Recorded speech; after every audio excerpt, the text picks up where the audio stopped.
Assalamualaikum warahmatullahi wabarakatuh. Halo teman-teman semuanya. Jadi ini ada pidato yang sangat luar biasa dari Bapak Menteri Pertahanan Republik Indonesia, Prabowo Subianto di Forum International Institute for Strategic Studies, IISS Shangri-La Dialog.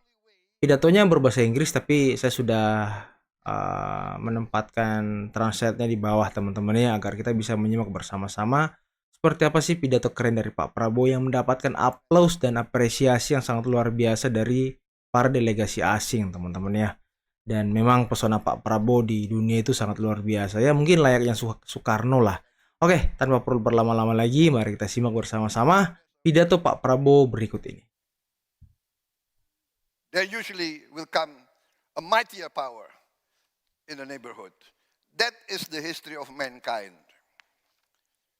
The history of mankind teaches us that compromise and coexistence is the only viable route to prosperity.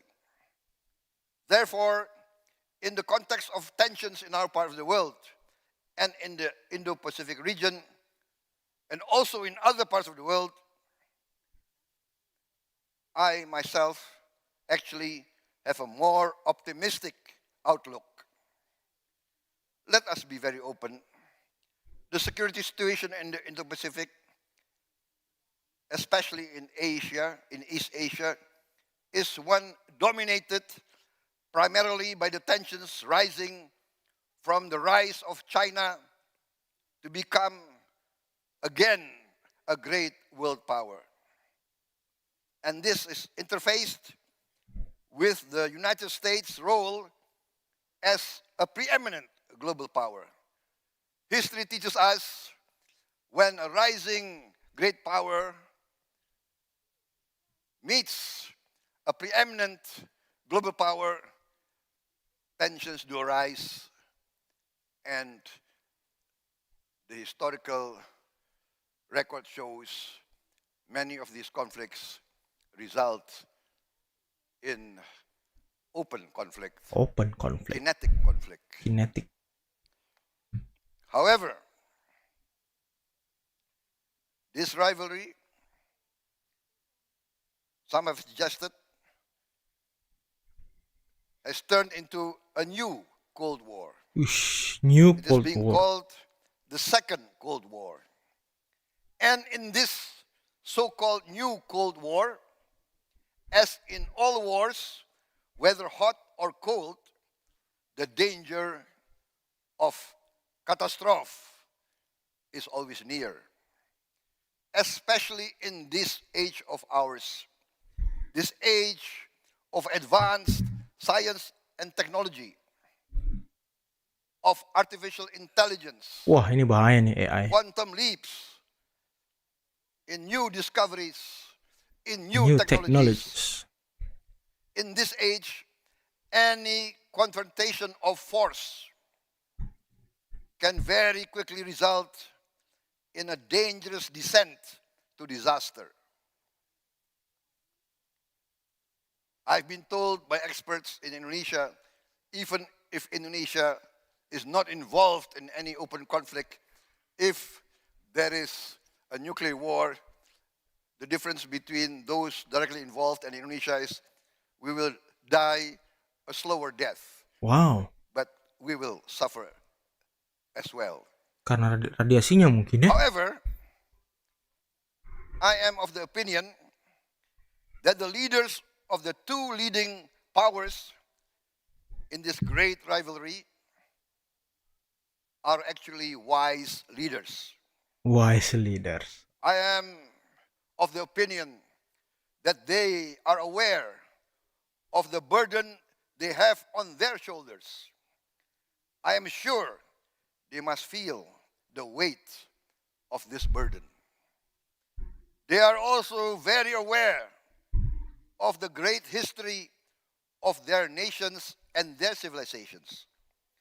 China has a long and great history, maybe the longest recorded history of mankind. Wish. China has been and will surely continue to be a great civilization. The United States is also part of the Western civilization. Western. This Western civilization has also given humankind Renaissance and the Enlightenment. Science, new discoveries that have improved the livelihood of humankind.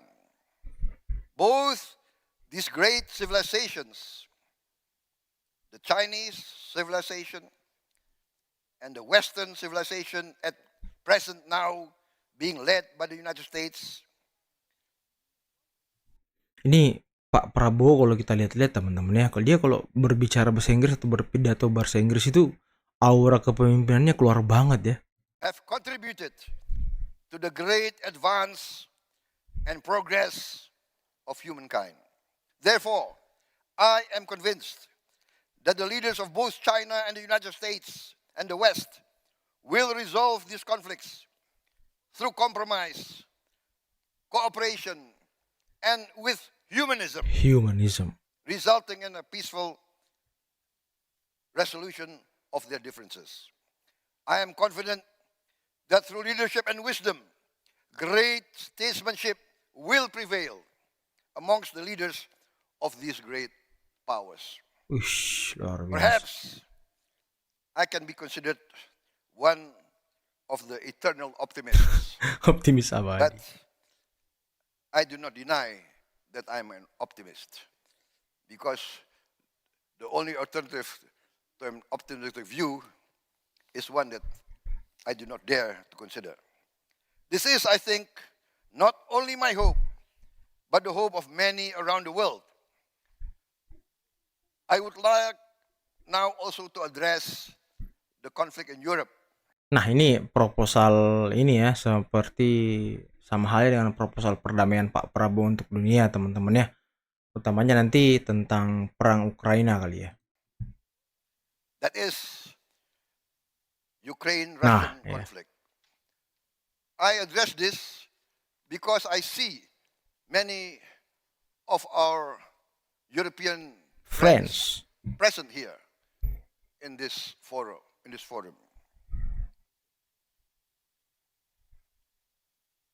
Yes, the Shangri-La dialogue has been in the past focused primarily on the Indo-Pacific region. But the presence of so many of our friends from Europe testify to the fact that security in the Indo-Pacific is affected by security and the situation in Europe and vice versa. As I said, our planet has become smaller. What happens in Ukraine affects the livelihood of all the peoples of the world. The price of energy has gone up. The price of food has gone up. This has resulted in much suffering for many peoples of the world. Therefore, I would like to put forward the proposition that is not out of context for us to try to contribute to the resolution of the Ukraine-Russia conflict. I therefore would like to take this opportunity to urge, to recommend with utmost urgency for our brothers in Ukraine and in Russia to come as soon as possible to a cessation of hostilities. I propose that the Shangri-La dialogue find a mode of declaration urging both Ukraine and Russia to immediately start negotiations for peace. This declaration should be voluntary from all participants here representing their various countries. But I propose the general outline of the peace plan as follows. First, a ceasefire in place. That is, a cessation of hostilities in place at the present positions of both conflicting parties. 2, withdrawal 15 kilometers each from their forward positions to a new demilitarized zone. Iblis itu salah, teman-teman. 3, the United Nations Monitoring and Observer Force to be immediately formed and to be immediately deployed along this new demilitarized zone. Demilitarisasi itu teman-teman, bukan The iblis United guys. Nations should organize, carry out, and execute a referendum in the disputed territories to ascertain objectively the wish of the majority of the inhabitants of the various disputed areas. And I would like to declare at this present moment that Indonesia is prepared to contribute military observers and military Unit. units under the peacekeeping auspices of the United Nations. These steps, I think, has proven in history to be effective. Let us not here put blame on any side. There are always two versions to any conflict. Both sides feel strongly of their righteousness. But for the security of the world, for the safety of the innocent, we have to achieve cessation of hostilities as soon as possible. I refer to historical examples. In Korea, a big and massive conflict was resolved by a cessation of hostilities and a demilitarized zone. Yes, the conflict in Korea has still to be resolved permanently. However, for at least 5 decades, we have had some sort of peace, which is much better than the massive destruction and the killings of many innocent people. Distinguished participants, I do not know if my proposals can be accepted, but at least let us try to put forward some concrete recommendations so that meetings like the Shangri-La dialogue will have more substance, more meaning, and can prove to be a platform that can contribute to the diffusion and de-escalation of armed conflict. Once again, because our planet has become smaller, it is more imperative for us to achieve peace. Thank you. Waduh teman-teman, inilah pidato dan proposal perdamaian dari Bapak Menteri Pertahanan Prabowo Subianto di International Institute for Strategic Studies IISS Shangri-La Dialogue tahun 2023 teman-teman ya. Proposal Pak Prabowo ini sebenarnya sempat menjadi viral dan sempat menjadi perhatian dunia teman-teman, karena ya mungkin inilah ketegasan dan kegelisahan dari Pak Prabowo ya.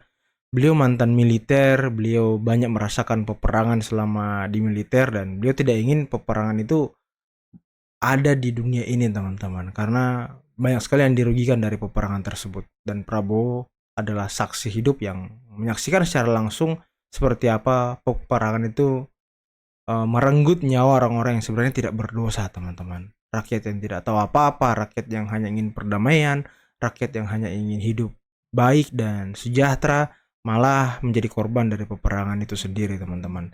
Nah, semoga video ini bermanfaat dan semoga Pak Prabowo selalu sehat. Semoga kita semua ke depannya bisa hidup damai, rukun dan sejahtera, serta peperangan di dunia ini bisa dihentikan teman-teman, yang utamanya di Timur Tengah, Palestina, Yaman, di Asia, Eropa ada Ukraina, Rusia. Semoga ketegangan-ketegangan ini segera berakhir teman-teman dan dunia menjadi damai. Akhir kata, billahi taufiq wal hidayah. Wassalamualaikum warahmatullahi wabarakatuh. Bye bye.